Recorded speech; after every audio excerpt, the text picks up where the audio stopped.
is the start point, and Inverness is the finishing point.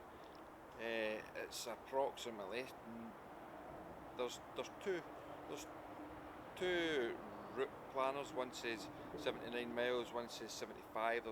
I've done a bit more research, and there's an actual path that makes it a longer journey. So it's a 79 mile trek, would you call it? Or the path is going to be walkable and drivable in a wheelchair. It's going to be bobbly, it's going to be bumpy. I'm going to have a very sore chin.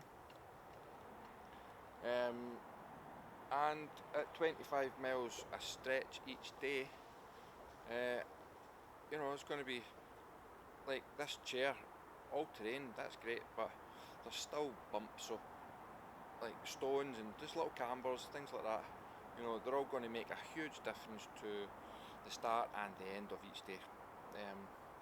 So the route, there's going to be 2 or 3 obstacles, and I'm calling them obstacles, but I'm going to need harnessed, so when I go up or down hills I'm going to need like a team behind me, which I have, which I'll answer in a minute. So all my life I've always enjoyed that feeling of a challenge.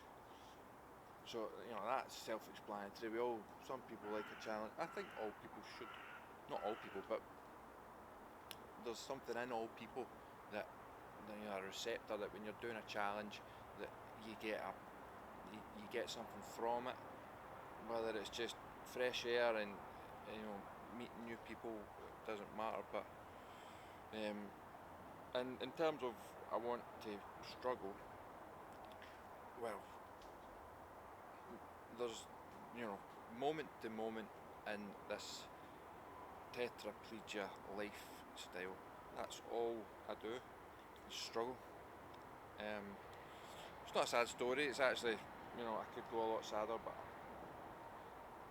it's obvious. You break your neck, your life's your previous life's history, who you were, what you were, everything you identified as. So there's a lot to get over. And it's only been 7 years. To put it into words that's acceptable around the country.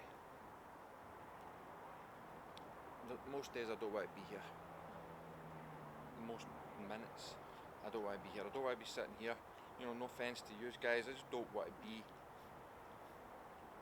tick-tocking, heart going, mind making decisions and conscious, like trying to get through a day.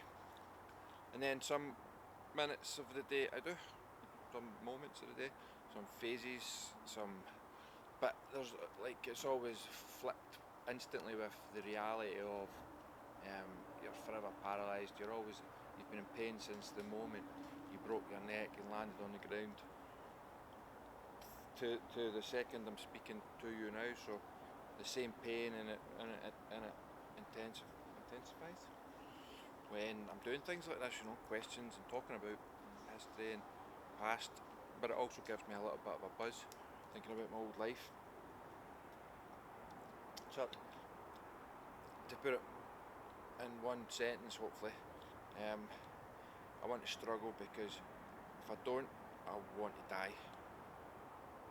I just know that I'm struggling anyway.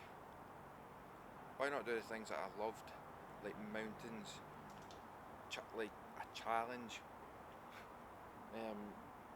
hanging out, camaraderie, all the boys, all mucking in. It's like back on a tab, with weight, and got all your equipment and weapons and helmets and body armours, and you're running, through the Brecon beacons for days. That stuff was the reason why I joined the army, the reason why, I've done a lot of things in life.